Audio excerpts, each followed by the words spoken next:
Hello, and welcome to this week's edition of Runes and Red Tape, the storytelling channel where magic meets paperwork and epic quests have to be approved in triplicate. Oh, and please remember to hit that like and subscribe button. It doesn't cost you anything and it really helps the channel out. Right then, this week's story is called The Beast of Basketcase Hall. The misty miasma of the ether clung to the granite cobblestones like a wet blanket. Closing the door of the Phantom Detective Agency, Noshit Sherlock adjusted his deerstalker hat. In the afterlife, the keeping up of one's appearance was deemed essential. He took his meerschaum pipe out of his jacket pocket and took an imaginary drag. To his side stood his cohort Wattho Watson. He was glancing through his monthly bird-watching magazine. He showed Sherlock the centerfold image. "Look at this beauty!" He paused. "Oh, there's nothing quite like a good shag." Noshit turned away. "Looks like a cormorant." He hailed a passing hansom cab. As he helped Watson into the horse-drawn carriage, he said, "I have been made aware of a case that requires our unique brand of post-mortem investigation." Watson made himself comfortable. "Oh, good show, Sherlock. I do love a deep probe into the unknown." Noshit sighed. The Phantom Detective Agency had that very morning received an urgent summons from Sir Ivor Basketcase, a nobleman of fragile nerves. He had advised that the entire estate of Basketcase Hall was being terrorized by a glowing hound that roamed the desolate moors and even the building itself. The local populace was scared half to death. Well, at least the bit that wasn't already dead. "To investigate this case," Sherlock advised, "we shall spend tomorrow at Sir Basketcase. However, as the estate is some distance away, I have booked a room at a bleak moorland pub called the Hangman's Noose Inn." Wattho subconsciously rubbed the back of his neck whilst he continued to read his magazine. He marvelled at a pair of great tits. The tavern was thick with tobacco smoke that clung to the low beams. Noshit and Wattho sat in a dark corner, blending into the shadows as they listened to the locals' gossip. "I tells you, it's the curse of the basket cases," a weathered old farmer whispered as he slammed his tankard down. "It's a beast from hell itself." He turned to leave. "It glows like the eyes of the grim reaper himself, and its howl will turn your blood to ice." "Fascinating," Sherlock whispered. "The locals are gripped by a paralyzing fear. Whoever is orchestrating this charade has created the perfect smokescreen." "Oh, indeed," Watson replied, leaning close. "When the locals get this stiff, it usually means something big is coming." He approached the bar to order more drinks. The landlady was busy cleaning an array of assorted glassware. "2 pints, please." He watched her deftly pour the drinks. "That really is an impressive set of jugs you have there." The next morning the detectives walked up the winding, weed-choked gravel drive of Basketcase Hall. They were received in a drawing-room by Sir Ivor Basketcase, a man whose hands shook so violently he could barely keep his tea in his cup. Standing by the window, swirling a glass of brandy with an air of practised indifference, was his nephew, Rupert Basketcase.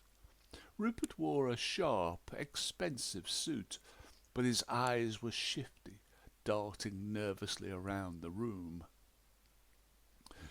"You must find it," Mr. Sherlock," Sir Ivor pleaded, his voice cracking.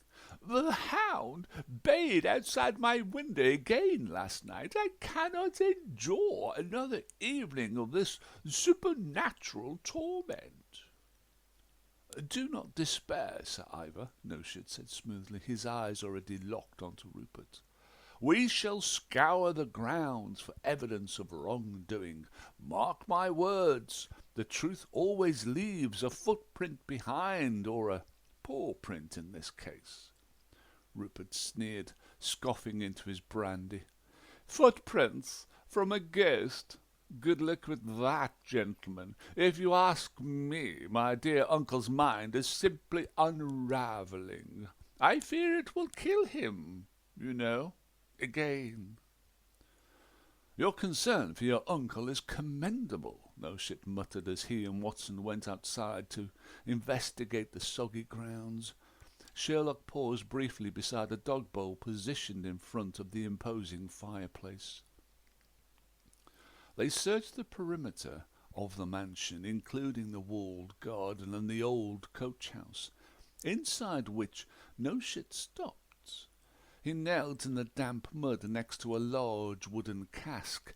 The cask was leaking a thick, shimmering, luminescent residue. "Look here, Watson. It's a barrel of refined ectoplasm, the distribution of which is heavily regulated. Only licensed ghosts from rent-a-ghoulies are allowed to use it. This can only mean—" "Innocent," Watson interrupted. Sherlock smiled.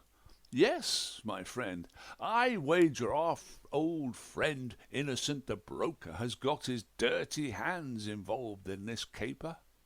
He paused, pressing a forefinger to the ground. "Also, notice these tiny, shallow indentations in the mud right beside it." Watson nodded as something caught his eye. He wandered over to a nearby table upon which was the horn of an old goat. The thin end had been sawn off. He picked it up. "I say, Sherlock, this is unusual." Sherlock joined him at the table. "Indeed." He examined it carefully. "Most goats, in my experience, have double that number." He took out his pipe and walked to the door. "Come, Watson, we must prepare for dinner." Watson duly followed. "Don't worry, Sherlock, I've got the horn." Fascinating, Watson. Absolutely fascinating. That evening the atmosphere inside Basketcase Hall was suffocating.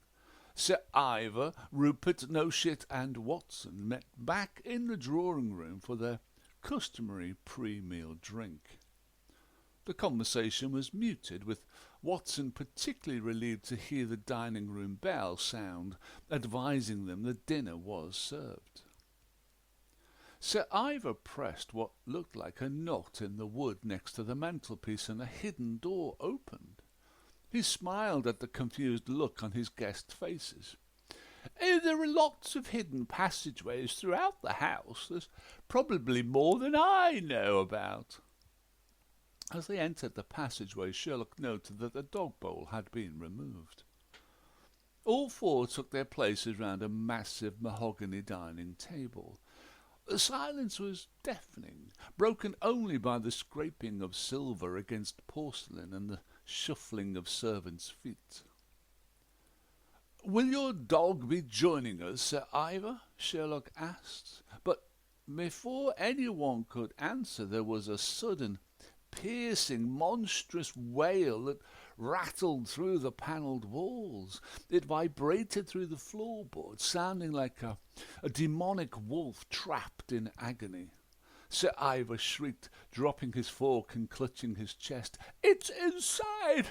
The beast is inside the hall!" Rupert leapt up, his face a mask of manufactured panic.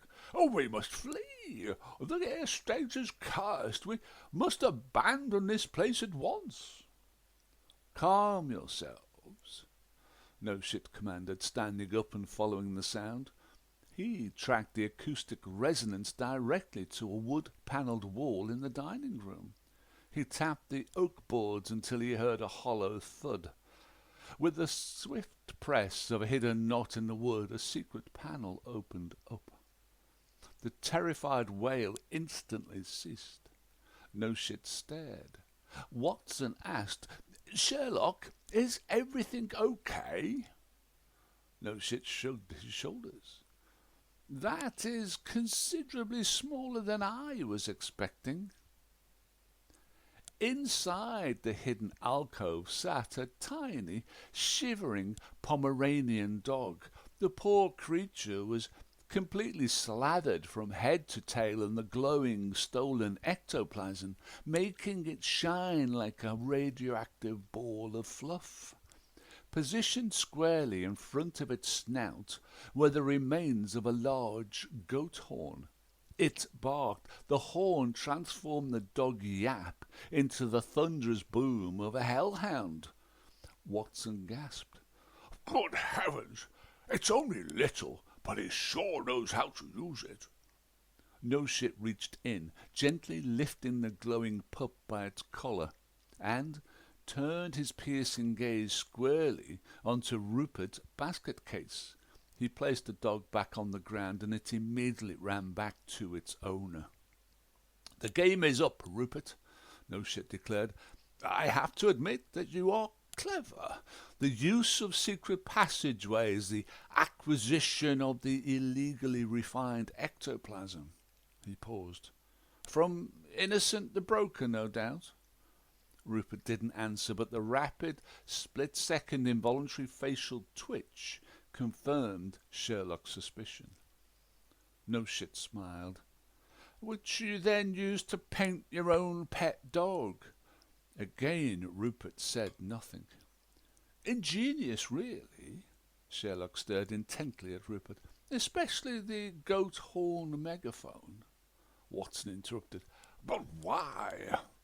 Sherlock nodded. "Well, that was what was most perplexing. On the face of it, Rupert is a gentleman of leisure, a man of independent wealth. However," he pulled out a telegram from his pocket, "prior to our departure, I placed a request with the talented people at the Ethereal Inquisition to perform an audit on the Basketcase estate accounts."